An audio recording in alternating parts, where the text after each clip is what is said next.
Hey guys, I'm gonna record this video. No editing, no nothing. Just recording and uploading. I'm in my bathroom because I'm getting ready to try to make it to my shower.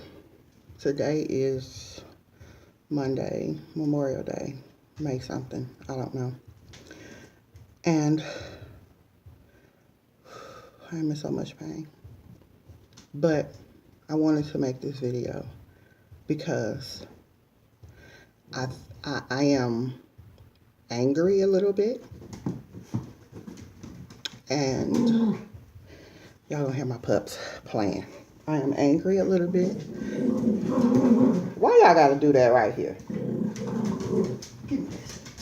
Give it. Oh, they have to fight over stuff. Anyway, I am angry a little bit and a little bit fed up and a little bit hopeful and a lot of it determined.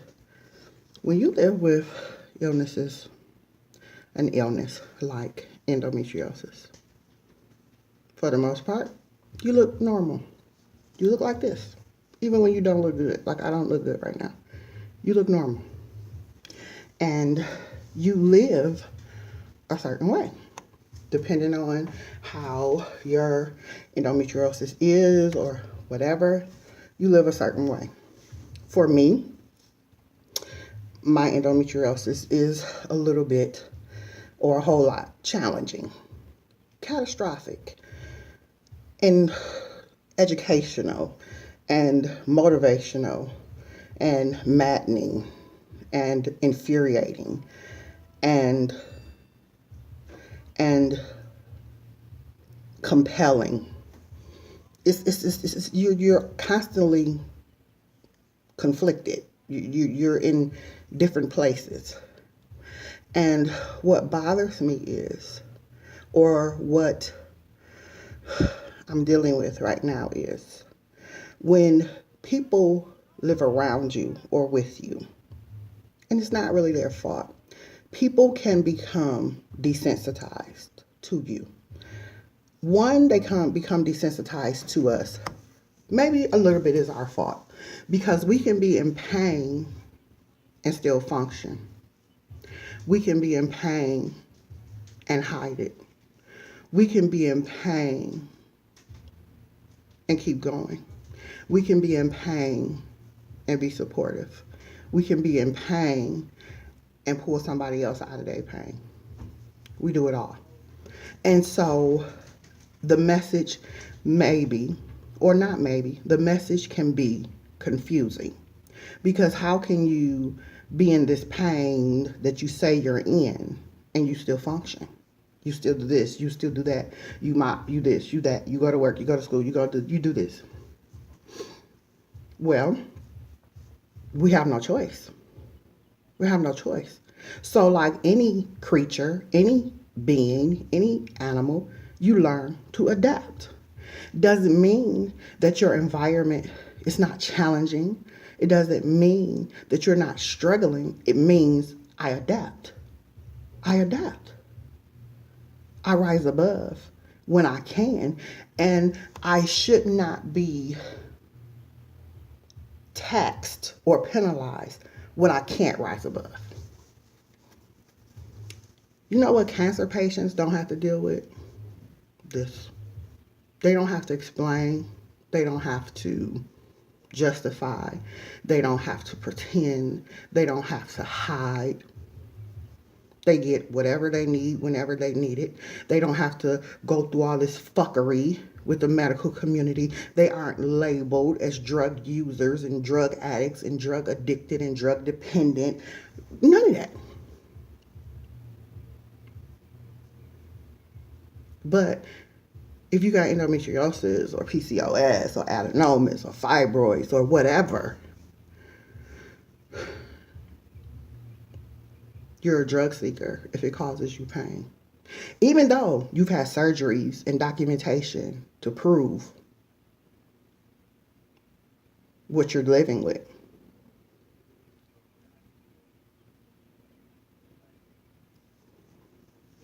It's maddening. And so the people around you become desensitized. They get used to it. They get numb to it. Because as humans, after a while, if we are in something long enough, we adapt. We adapt. We just get used to it. Oh, that's just it. It just is what it is. The danger in that is you push a person who has an illness into further isolation. Every woman that lives with the type of endometriosis that I live with, we live in a certain level of isolation.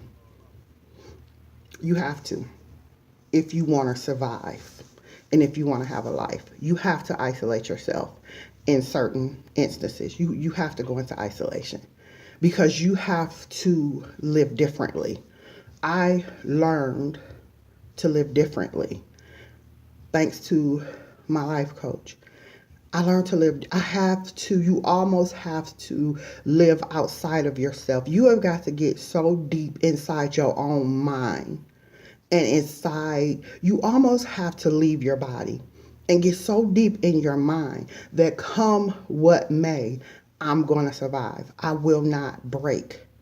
I got to get beyond this. This cannot just swallow up my whole life, which is how period should not be painful was born. Because I know there's a 12-year-old girl somewhere right now feeling what I feel. That breaks my heart. There's a girl who's going to reach her 20s and be told she's infertile.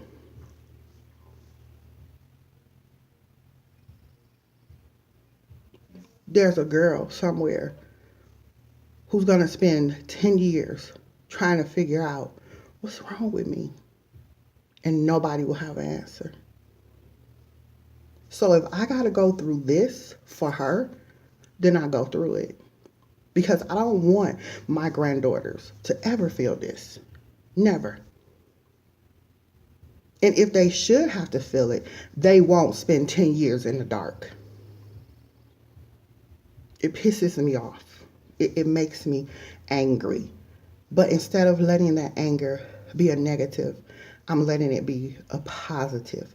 But some days you got to keep choosing the positive. Today is a day where I got to keep choosing.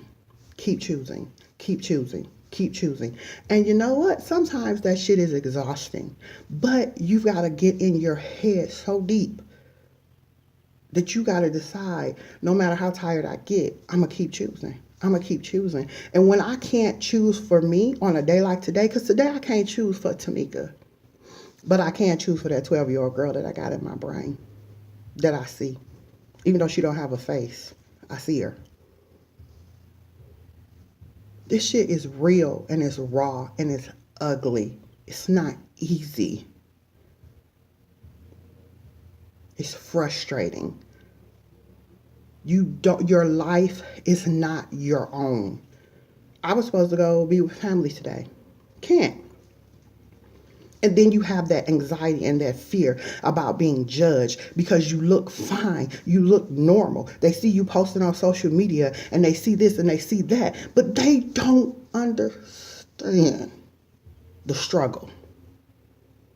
The struggle to pretend, to fucking pretend to be a fucking human being that we do every day.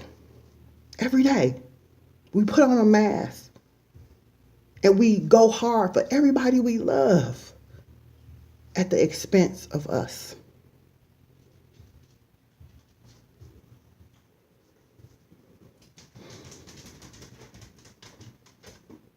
I'm tired. When you can feel the muscles in your vagina and your rectum pulsating, when you can't stop pissing, but it hurts to move. When you go between IBS diarrhea and IBS constipation, and just emptying your bowels leaves you on your fucking knees. And when you're done doing what's normal, you're left with more pain. I can feel the muscles in my vagina and my rectum pulsating as I'm standing here. I'm about to get in the shower. Do you know how many days I have sat on my shower floor and cried just to be able to get out? You don't know. Nobody knows. Because I hide it.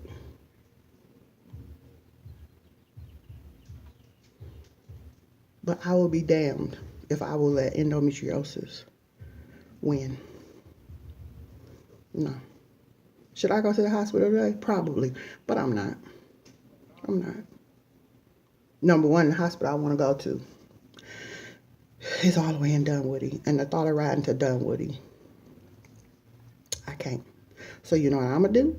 I'm going to do every trick I learned in ER to cope and get me through. The first weeks of the month, the first week of the month and the last 2 weeks of the month are horrible for me.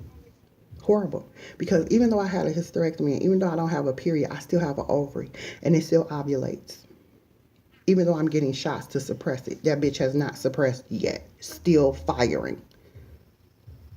And that feeds endometriosis. Endo just starts bleeding. The lesions that are in there that they couldn't get out, the ones on my bladder that they couldn't get excised off, when you ovulate, they bleed. The blood has nowhere to go. Where's it going to go?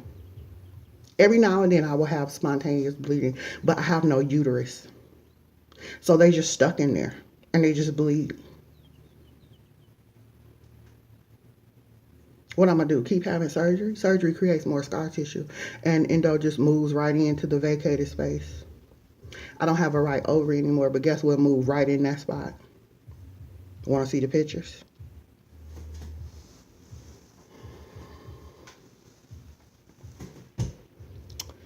The struggle is real, but it's also able to be won. You just got to get out of your body and get so far deep into the God part of you, the spiritual part of you, the mental part of you. This is why women with illnesses like endometriosis are anxious and depressed and housebound. I don't want to stay in the house all the fucking time, because guess what happens when you stay in the house all the fucking time? The longer you stay in the house, the harder it is to get out. Eventually, it's hard to get yourself out. There are some days when I am terrified to walk outside because I've been in here so long. I'm safe in here. I'm happy in here. Don't nobody know that. Know why? Because I don't tell nobody. What I'm going to tell you for? What you going to do?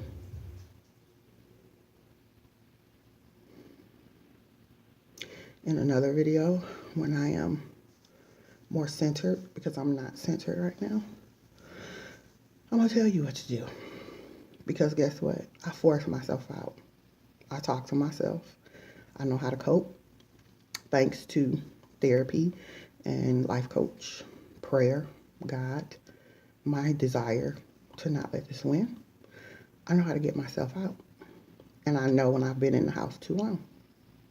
Okay, Tamika, it's time to go out. I'm going to get in the shower and pray and meditate and center myself. Because right now I am 1,000% in my body. And I don't need to be in it. I need to be in my spirit and in my head. I'm watching documentaries today. I love documentaries because it shows you what the human being is capable of, even in the face of disaster and catastrophe. That's why I watch documentaries. It feeds my faith. It really does. So I'm going to get in the shower. I'm going to pray. I'm going to meditate. I'm going to think about my grandbabies. And plan for tomorrow, because Tamika will be here tomorrow. Tamika will be here until I am done with my work on this earth, which is going to take a hell of a long time. And I'm going to think about that 12-year-old girl. I'm going to think about her. Because today, I can't fight for me, but I can't fight for her. I've been her. I was her. I started my period when I was 11 years old. I'm 41. It's been hell. I will not let another 12-year-old girl or 11-year-old girl go through that. I can't let it happen. Not on my watch. All right, y'all. See y'all later.